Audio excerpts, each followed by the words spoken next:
European Nationals just happened this weekend for the One Piece TCG, and with some crazy deck lists appearing at the top like Red Zoro and just Sakazuki taking over the top of the metagame, I'm here to talk about the Nami top 8. I want to talk about the list itself and break down 3 different topics in general. They're going to be listed in the timestamps down below if you wanted to skip ahead, but we are going to do a quick review of the list. But if you want to see me do more list breakdowns, metagame breakdowns in general, let me know in the comment section down below. I'd love to hear what you want to see from this channel moving forward in terms of the One Piece content.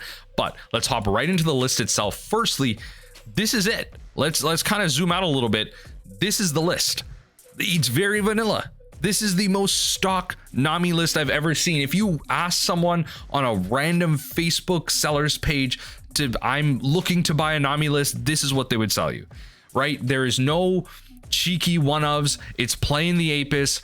And so this, I hope, goes to show all of you that honestly, with a little bit of luck, because triggers are triggers, that's how this deck works, and good, hard, smart play, thinking ahead in terms of your matchups, you can get there in any competition, any top level environment. You can make it there with Blue Nami, and I think that's the power of this deck list. Even after the Kabaji nerfs, this deck is still very powerful. It's not a meme, and definitely high-brained in general. But the 3 topics that I want to distinctly discuss are, firstly, going over Sakazuki.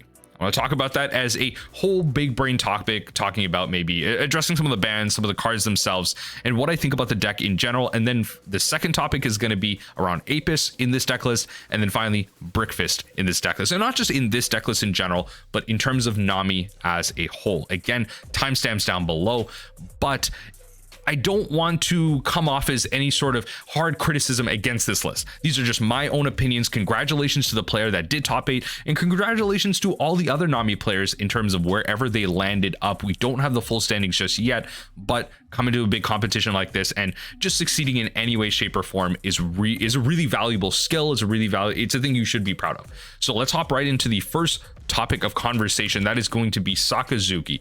This is a top 8 list. This is 5th place specifically from Francis Gutierrez, and this is from kind of Orange Samurai ID on Twitter. Great Twitter account to follow for any OPTCG deck list from any big tournaments.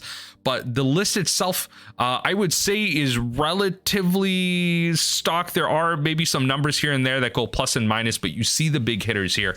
And the conversation I really want to have is, should this be banned? Should we be banning something out of Sakazuki? Sakazuki took, to my recollection, 4 out of the top 8 slots. And that is Sakazuki was everywhere, all over beyond that, top 16, top 64. This is clearly the S tier deck of the format, and a lot of people are calling for this in the One Piece TCG Discord itself. A lot of conversations around, should Sakazuki be banned? I mean, going into OP06, that's one of the benefits we have as Western players, where we kind of know the OP06 meta because the Eastern players are already in there. They have their deck lists, they're going to their tournaments. We already know what is being presented, what is being played. And it's a lot of Moria, it's a lot of Yamato, but Sakazuki is still a relatively good deck. Black is going to get a lot of support, blue is going to get a lot of support, and a lot of the cards like Rob Lucci and Rebecca are still just as fine in that metagame as well. Personally, I don't think anything needs to be changed out of this list. I think Sakazuki being at the top is fine. I think at a local level, depends on how spiky your locals are. It could just be full of Sakazuki. Like my locals is pretty heavily Sakazuki, but I wouldn't say it's like more than 50% of the room. I would say it's maybe like 30 to 40 at any given time. A lot of players will play what they want. They'll play aggro, they'll play purple Luffy, they'll play Law, they'll play yellow, whatever it is, they'll play a good spread. And I think that's what it just comes down to. A lot of players are just focusing on what's going on at the top of the metagame with like one tournament. This is kind of the biggest tournament out there, but it's a pretty bad sample size in my opinion, just because it's the only big tournament. It's at one location. Not a lot of people are going to be able to travel out to this. So a lot of the variety that you get, a lot of the local killers that, you know, maybe playing other decks are not going to be at these tournaments. So I think just having more tournaments in general would be a better understanding of how the metagame actually shapes out to decks that maybe are able to better tech against Sakazuki, secret, you know, decks that are actually really good. Like again, Zoro appearing at the top of the metagame, making it all the way through. It happens, right? And I just think One Piece right now, the biggest criticism I have is the lack of tournaments that this game has. And without a lack of like a solid online environment, and the sim is one thing, big shout out to Batsu for that. I'm not talking about him as an implementer of the game. I'm talking about just Bandai not having a digital client for us to kind of play online tournaments. We have to like play webcam games, which I think is kind of ridiculous. I don't think this game is going to be able to grow and a metagame is going to be able to properly shape itself unless we're able to test ranked games at that level. Fortunately, in the sim, people are just playing like the meta deck that they want. They're not able to test anything out because there's no stakes. But regardless, I think, Helmblaze is still an insane card, dropping your 5 or 3 cost cards down to your bottom. The trigger is insane. Rebecca and Ahina lines are also insane. But really, at the top end, Borsalino as well, even with the Kaido at 10 cost, there's a lot of interaction that this deck has, that this deck needs at certain periods of time, and it does a lot of filtering. In all fairness, some of these decks will be playing peel off, some of them will be playing more kind of drawing through, discarding through. Just being able to find these cards is very important, so you can force a lot of counters out of these players' hands. And especially with top end cards like Borsalino and Kaido, they don't have counters on them, so a lot of them, they can be defense low if you're able to build out a board and just swing in and they can't find their Lucci. So ultimately, I think this deck is fine. It's not that bad. I do have a biased opinion just playing Nami. I don't have a bad match. I don't have a relatively bad matchup against it. I think it's fine. But I don't think this deck needs to be banned going into OP06. But the next topic of conversation is Apis. So in the Nami deck list, bring yourselves back, folks. Out of Sakazuki into the Nami deck list. Apis. I personally do not play Apis. I don't like this card. That is my personal opinion. Play this card if you will, because I'm going to talk through the merits of this card, why it's good, why you should play it, and its upsides. I personally don't. After all of this, I don't, but that is my personal opinion. Apis, 1 cost, on play, trash 2 cards from your hand, look at the top 5 cards of your deck, reveal up to 1 card with an East blue type and add it to your hand. Put the remaining cards at the bottom of your deck in any order, and then it has a counter of 2k. It's a 1/0k attacker. So 2k counter, pretty big off the top. Honestly, that's very powerful. Nami doesn't have a lot of character 2ks. It's really just Kaya.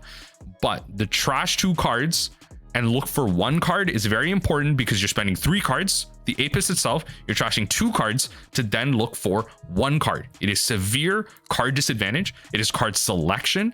And honestly, the 2k is the only reason that this is playable, in my opinion. If this was 1k, I don't know. It's very borderline if it was at 1k. I don't even think this is worth it at 1k. The 2k counter is actually just really powerful in itself. And really what you're doing is you're discarding stuff like Impel down All Stars and you're looking for Kaya's. Kaya's an East Blue type. You're looking for Peel-Offs as well. Peel-Offs and East Blue type. Honestly, you're just hoping to not find Peel-Offs. Honestly, in ideal world, all 4 of my Peel-Offs are in my triggers because I never want to cast this card. Right, it's 3 Dawn. It's a lot of Dawn commitment. I never want to cast this card, and I actually would rather just cast Impel or have Impel for my Gavels and stuff, because then it's just easier to know what to discard. Impel also just gets rid of cards. Honestly, it's actually not a bad niche card to try and enable a Deathwing.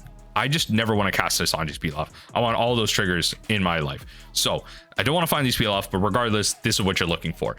And it can be bounced. It can be recurred by stuff like Zeph.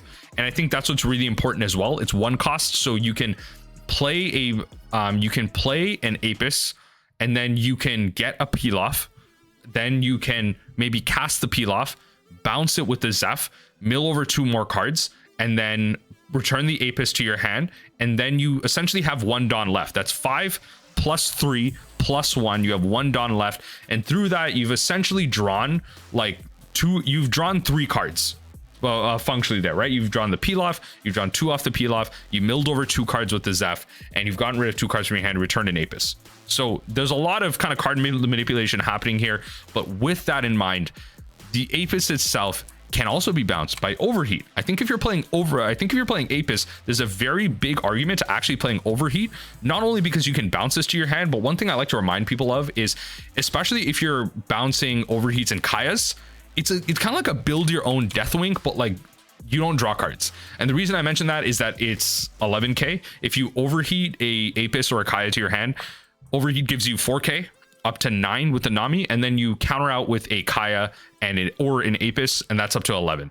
And 11 is very important because the numbers that you're looking for when you're playing against Nami and you're swinging at Nami is 7k, 9k, and then generally 11k if you can get there. But usually a lot of characters will just swing for 10.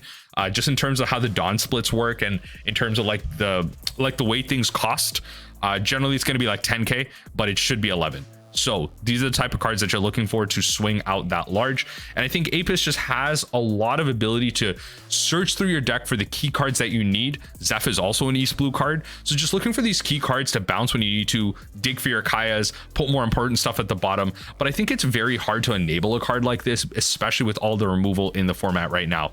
But it's kind of nice that 8'd is never a card that you really want to bounce. It's one and done, whereas Kaya is a card that generally you want to recur. So if you look for a Kaya, you can put it in your hand. And then maybe Kaya can act as a counter. You're desperate. You need Kaya to be a counter. You could play out Kaya to kind of dig deeper through your deck, because you've taken one card out, which is the Kaya, then you're going to draw 2 more cards with the Kaya that you play. So a lot of upsides to it. 2k counter, tutors, or just kind of really searches for key specific cards. A lot better than the Buggy in that sense, because Buggy really is there to grab Mr. Ones and Impel Downs. It grabs Impel Down All-Stars if you really need to, or sorry, I should say Deathwing. But really the searching that you get off the 8'd is really powerful.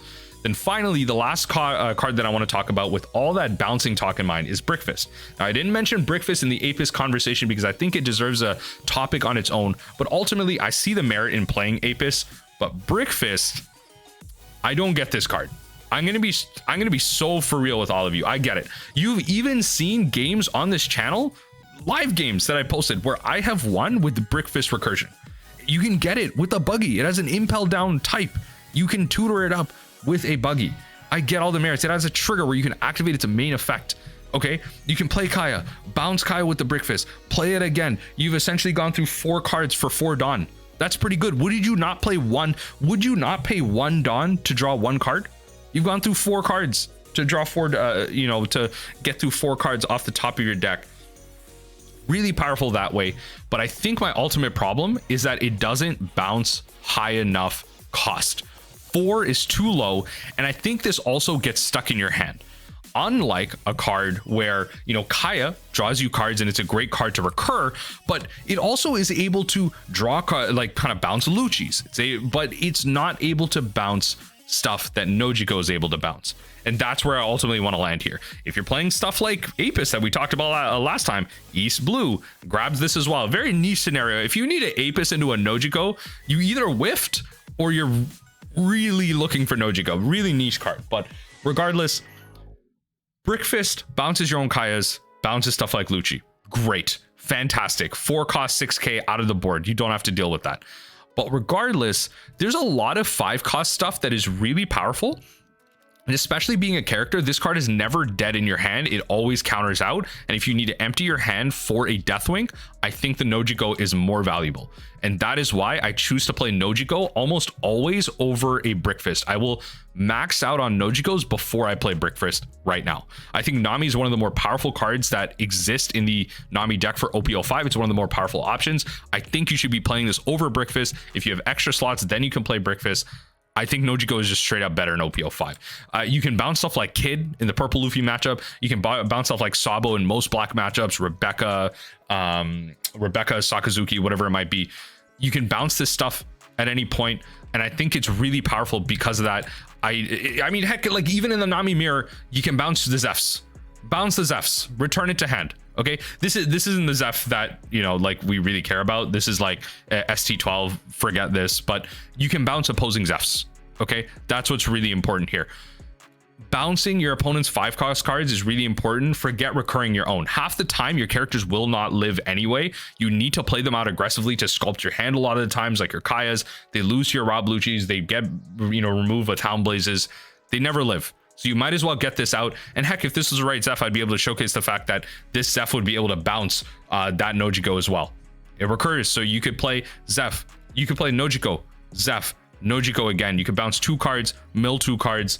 It's really powerful in terms of the swings that you can get, and then you have 1 Dawn left to counter out whatever you have left. There's a lot of power that you have with that. But that's ultimately the discussions I want to have, the things that I want to note for people. This is the Nationals EU list. What do you think of the list down below? Are you going to stick to more of a traditional list like this? I know a lot of people are playing like one of Rush Usopp's. I like Soga King as a one of as well. What are you playing in your Nami list? Let me know in the comment section down below. I'd love to hear your thoughts.